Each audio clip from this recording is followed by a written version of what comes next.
What's up, everybody? We're out here on the job today, and our task for today is to move some oil fill lines in the vent. Got the threader and everything in there, so they're putting a deck on, and right now where the current oil fill and vent lines are, they are going to be in the way. So we have to bring them around the corner and poke them out and relocate them. So let's get in and get started. All right, so we're going to be poking out right over in here, I believe in this block here. The existing lines are around the corner over here. We're going to increase the vent pipe because that's only 1.25 inches. We're going to increase it to 2-inch, match the fill line. So that's got to come around, and there's a bit of a kitty corner wall down here. I think there might have been a fireplace or a stove in this corner. So unfortunately we can't just come straight out here. So I will hit it at an angle and bring it over and then come straight out with it here. It should work out fine. And this is the day today. Look at that sun. It is orange. It's all the smoke from the Canadian wildfires coming on down, blowing this way. So it's a nice bright blue sunny sky, except for the smoke, turning it into overcast. And it is hazy, like it's humid, but it's simply smoke. Okay, so we're gonna be drilling through here. I'm gonna take my fitting here and I will kind of put it like so and just trace it out. Unfortunately, I don't have a full-size 2-inch bit with me right now. The core, I wasn't gonna set that up, and I don't have a actual diamond hole saw yet or anything. So unfortunately, we're gonna have to do it the old-fashioned way with a little 1/2-inch bit, and I'll just take out a few chunks around, and then I'll grab the hammer and chisel and just clean it up, and I'll do that for both sides. I'll space it out 7 inches. See what that looks like here. It'll give us room to spin the fitting. Get a measurement here, about 4 inches off the block, so we'll go just like that. Bring that over so I can see it. And we'll go just like that.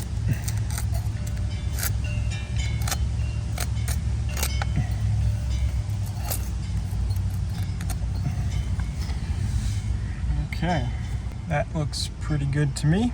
Let me get the drill out, plug it in, get the bit in, and we'll just start drilling this out.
Okay, so here we are downstairs. These are the existing fill and vent lines going out.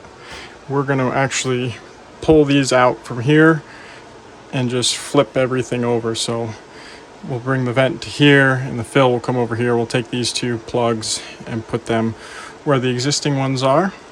I have a new vent alarm here because this one, like I said, is 1.25 inches. So I have a full-size 2-inch vent alarm that I will put in, and we'll run 2-inch up, bring it across, and our holes are right over there. You can see one of them. And we'll hit it at a 45 and then another 45, poke them straight out, put some hangers up, and that'll be that.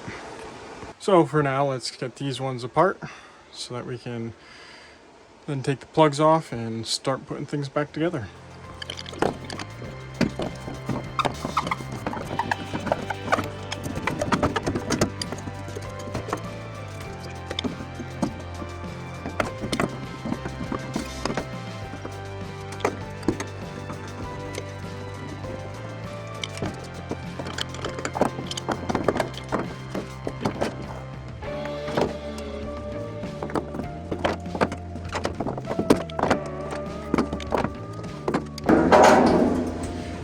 Lifting up on this because there's the float with the arm, and I want the arm to be in the up position so when I spin it around it's not being bent on either side of the tank.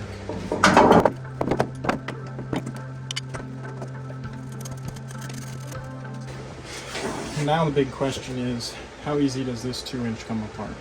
Am I going to be able to get it with a 24-inch pipe wrench, or will I need to go bigger? I hope I can get it, but we may have to go bigger.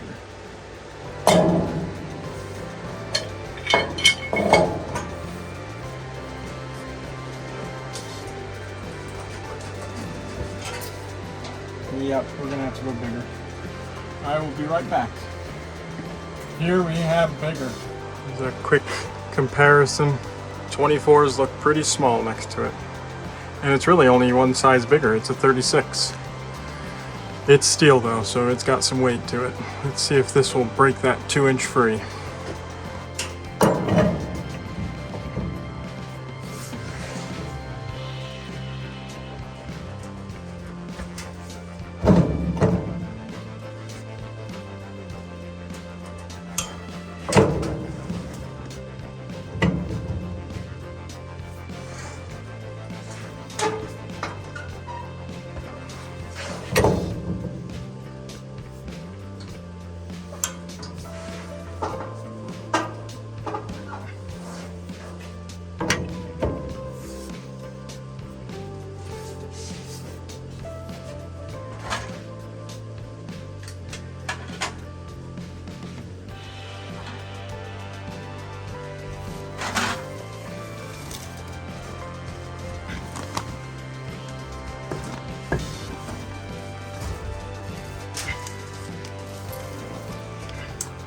That did it.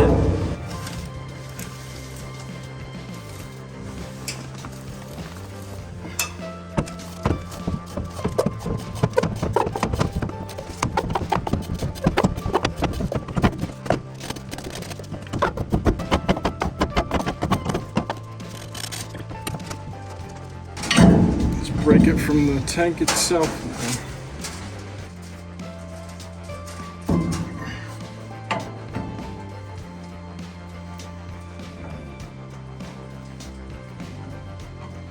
That was a little easier.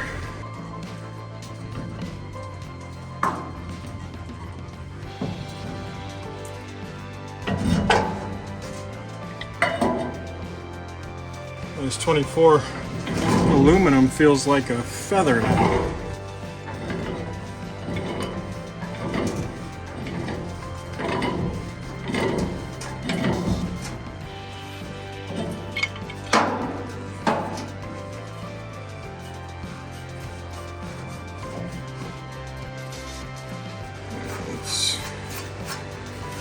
Clean up around the edge here so that we don't end up putting anything down into the tank we don't want.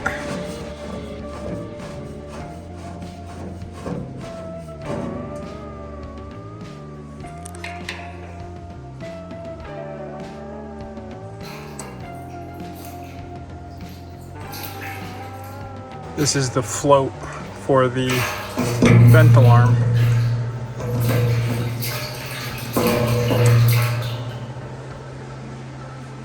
Okay, let's get these two plugs off.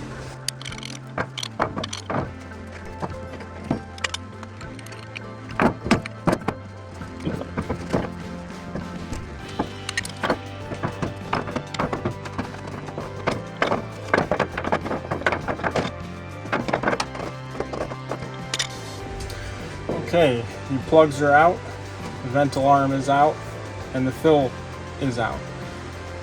I just have to go get some dope, some T-tape, and then we'll start putting things back together. Okay, let's start switching things around here. Make sure we're all clean here. Find our ports. So don't drop anything in there.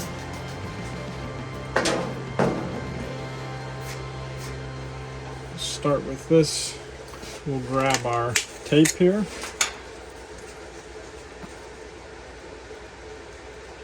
I'm using a tape, threaded tape, or a Teflon tape that is rated for gas and petroleum use. This plug didn't have tape on it originally, just dope, but I'd rather be safe than sorry.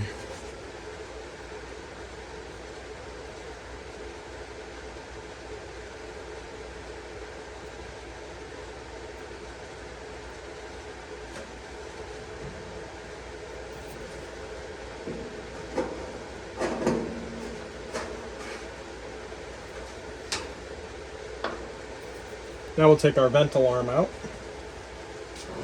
Okay, so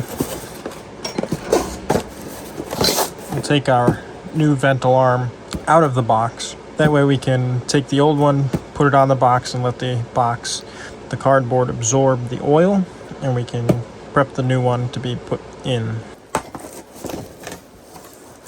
Now, in case none of you have seen these, except for this red section and the actual gauge, this is down in the tank. This is your float. This is on an arm. So when I was lifting up earlier, I wanted this in the up position here so I could spin it around. If it's down, it'll hit the side of the tank and bend it. It doesn't matter so much in the old one because we'll be getting rid of that one, but in the new one, I definitely want to make sure that I do not bend this in any way. This little piece here is actually what's called a whistle. So as they are pumping fuel into the tank, it will lift this little check valve up, and there's enough air that it will blow through this tube here and create a whistle. So your fuel delivery guy can hear it whistling as he's filling. As the tank fills up, the oil will come up and block this tube and prevent any whistling from happening. And when that happens, your fuel delivery guy knows that the tank is full and he can stop pumping. Okay, so I'm taped up. I'm going to pull the gauge here, gauge cover off, which will give me access to this, which will allow me to keep this in the correct position.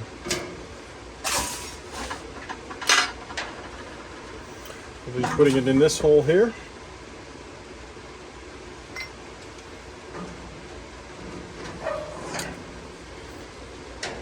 And then we will drop our float in.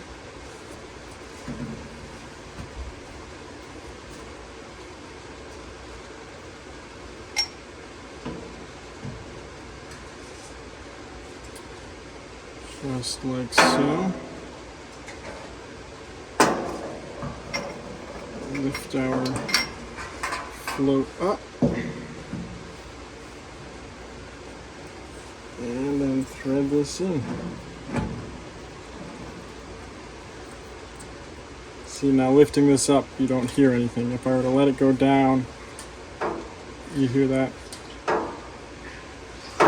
It's hitting the side of the tank. So you want to lift this up so when you spin it, you have clearance and you don't hear any knocking. So we want the vent on this side of the fill gauge. So I have to spin it around one more time and get it over here. So that way that arm is facing this way and it won't run into the side of the tank over here or be affected by the fill port right here. I'll release that for just a second. Pull it around.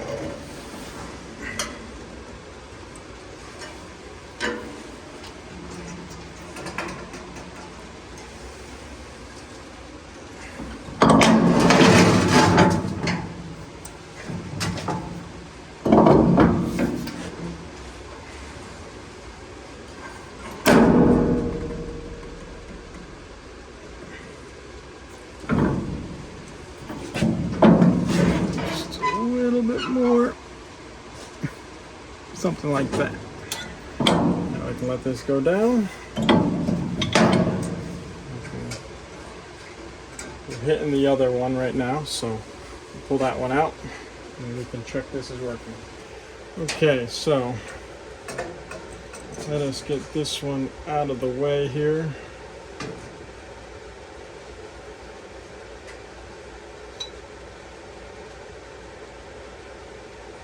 Release this down.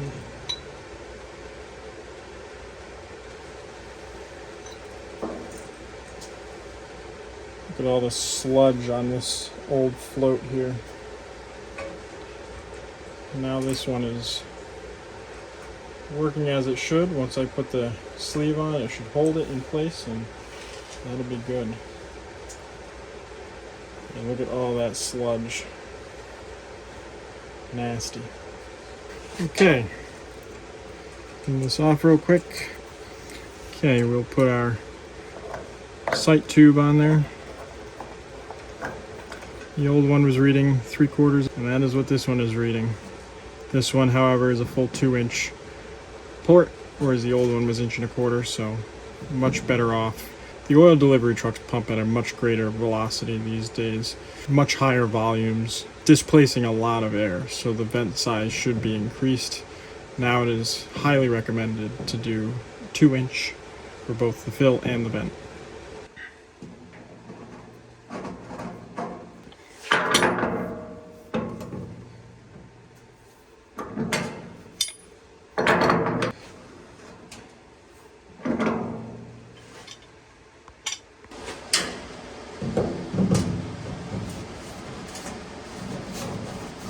The old vertical for the fill is just about the right height, so I'm going to just reuse that.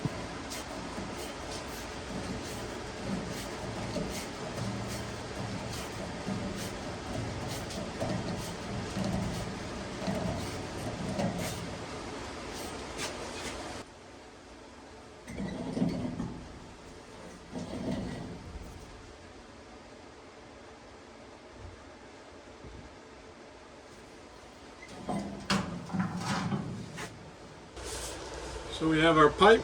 I threaded a 45 onto the end of it, so I didn't have to do that in there. And I'll stick this in over towards our holes.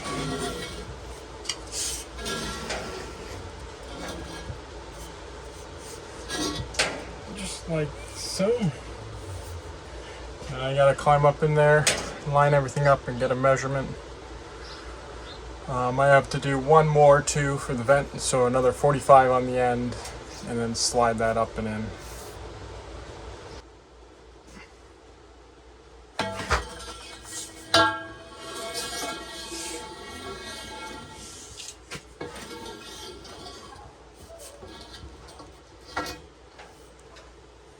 Okay, so I'm in the crawl space here now. We have our 2-inch fill line. I have it running up here, and I stuck in just a short piece into the hole here so I can make this end up so we can get to the correct spot where we need. And then on this end I can adjust this. That way I can line this whole length up with the actual fill neck on the tank. Okay, so a little challenging to film everything up in there. We are lined up here now with where we need to be. I'm just going to take a quick measurement here so that our vent is at the same height as this. Cut this piece, and then I'll get our offset here so that we can come across and hit a 45 and be at the right spacing, so that the measurements in theory should be the same all the way across. 19.5 off the tank. The bottom of the shoulder is at 18.5. Put in 3/4 for that, so we'll say 18. 17 3/4.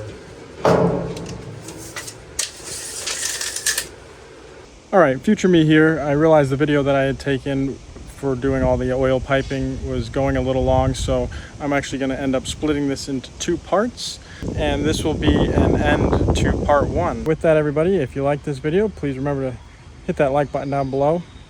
While you're down there, drop a comment, hit the subscribe button. All that is very much appreciated. Thank you so much for watching, and keep an eye out for part 2, where we will finish this job up.